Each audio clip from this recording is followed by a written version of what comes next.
안녕하세요. 김태훈의 현명한 투자자 방송 시작하겠습니다.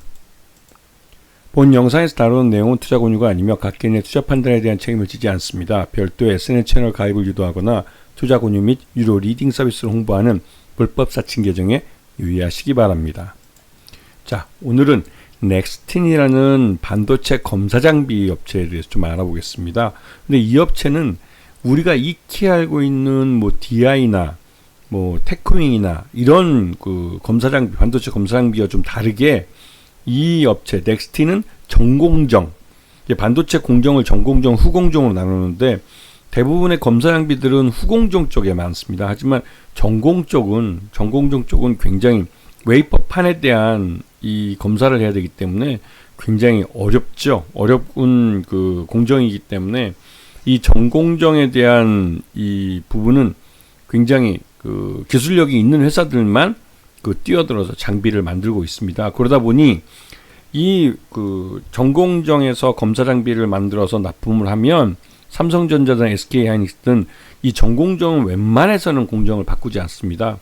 왜냐면 그 공정 자체가 굉장히 정밀하고 웨이퍼판을 만드는 거기 때문에, 즉 반도체의 가장 기본이 되는 웨이퍼를 만드는 거기 때문에 여기서 이 공정을 바꾸게 되면 그 바꾸는 과정에서도 비용이 많이 들 뿐만 아니라 수율을 잡는 데도 굉장한 시간이 걸리죠. 그렇기 때문에 넥스틴의 이런 검사 장비들은 반도체 전공정 검사 장비로 들어가는 거기 때문에 아주 고객사와 아주 끈끈한 관계를 맺게 돼서 한번 관계를 맺으면 꾸준히 관계를 맺을 수밖에 없는 그런 쪽이죠. 그래서 이쪽의 대표적인 상품 아에게란가 그렇게 부를 겁니다. 그쪽에서 아이리스라고 크로키하고 있는데요.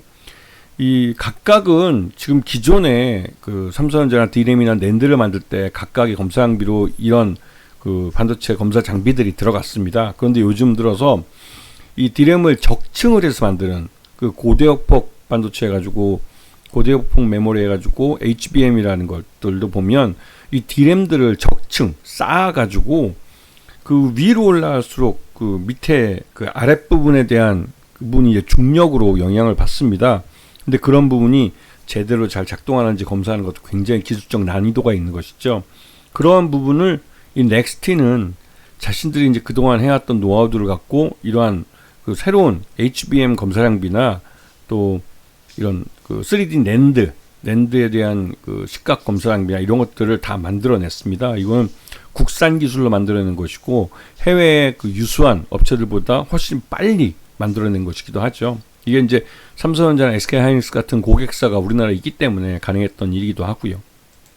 자, 그래서 지난해 지금 4분기 말까지 해서 지금 보시게 되면 아에게2가 이게 꽤 잘 나갔습니다. 74% 정도. 그리고 대부분 다 중국 쪽으로 많이 나갔죠. 왜냐면 중국 업체들이 반도체 굴기라고 해가지고 미국이 계속 중국이 이제 최첨단 무기나 최첨단 어떤 장비들을 갖지 못하게 하기 위해서 반도체 분야의 반도체 최신 장비나 최신 반도체를 만들기 위한 이런 반도체 장비들을 중국 내에 유입되지 않도록 막고 있었습니다.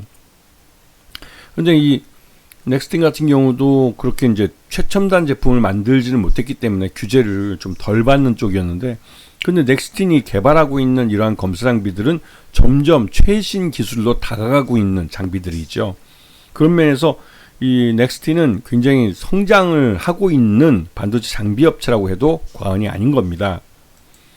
그래서 지난해 이제 수출한 걸 보면 대부분 다 중국에 수출한 걸 알 수 있어요. 다 한 군데 이제 이스라엘 제외하고는 대부분 다 이 중국으로 수출했고, 중국 업체들이 미국의 트럼프 정부가 들어서면서 이러한 경제 규제가 강화될 거라고 예상을 해서 더 수출을 먼저 입도선매한다고 그러죠. 먼저 땡겨서 장비들을 많이 발주를 줬습니다. 그래서 그러다 보니 먼저 이제 중국에다가 규제가 되기 전에 먼저 쳐서 내보내 준 것이죠. 그래서 중국 업체들도 이 반도체에 대한 대외 의존도를 낮추기 위해서 반도체에 대한 중국 내 기업들이 직접 만들어내는 비율을 한 25%까지 늘리겠다고 해가지고 굉장히 많은 투자를 하고 있습니다. 근데 그렇기 때문에 중국 쪽에 대한 반도체 장비 업체들의 실적이 꽤 괜찮게 나왔죠. 자, 그리고 작년 실적을 보게 되면 어닝 서프라이즈가 해도 과언이 아닌데요. 매출 예형도 30% 정도 늘어났고 영업이익도 32%나 증가했습니다. 그리고 당기순이익도 26.90%나 증가를 했고요.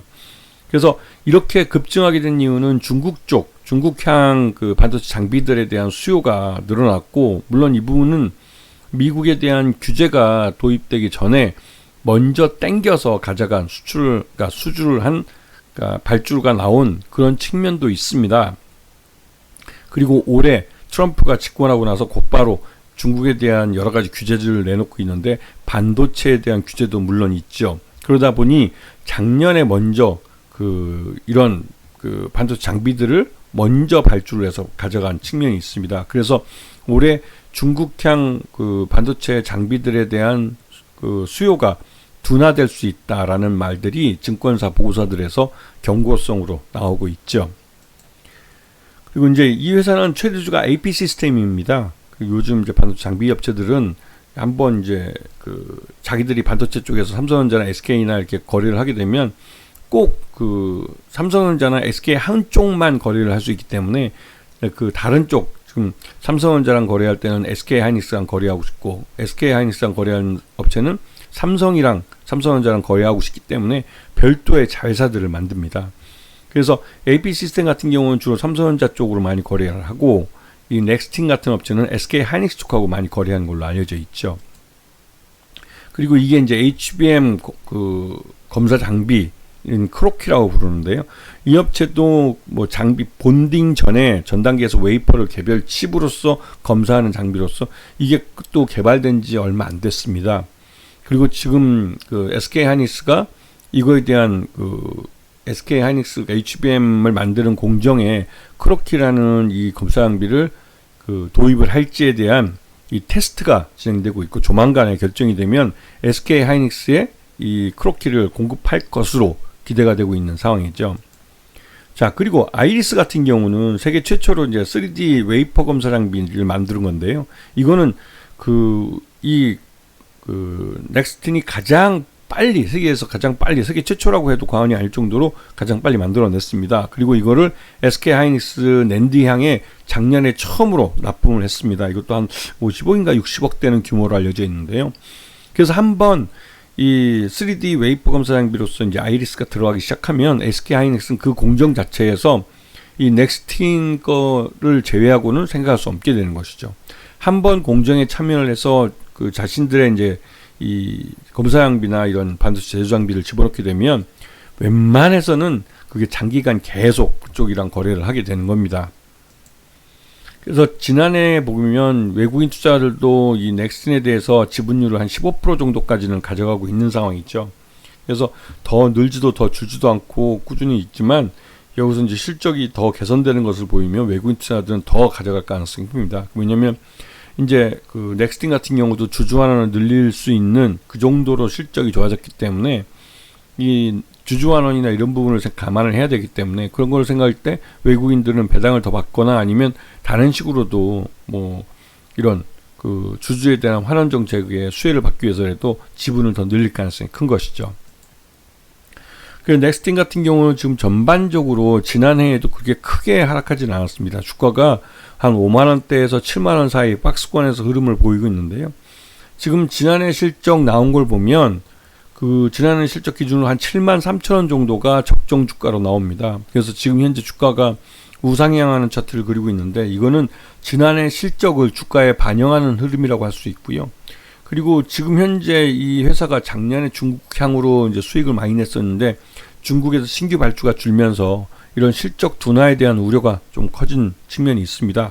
그렇기 때문에 이 실질적으로 넥스틴이 그런 중국향이 줄어드는 것만큼을 다른 쪽에서 국내 SK나 아니면 삼성전자 쪽이 됐든 자신들의 검사 장비를 설 수 있는 이런 고객사를 신규를 발굴을 해서 실적 둔화에 대한 부분을, 투자자들이 우려하는 부분을 씻어준다면 넥스틴 같은 경우는 충분히 그 전고점을 벗기고 갈 가능성이 크죠. 왜냐면 기본적으로 이 회사는 실력도 있고 장비를 고정 고객 처리도 갖고 있기 때문에 이 반도체 시장도 지금 최근 들어서 또다시 이제 투자가 굉장히 활성화됐습니다.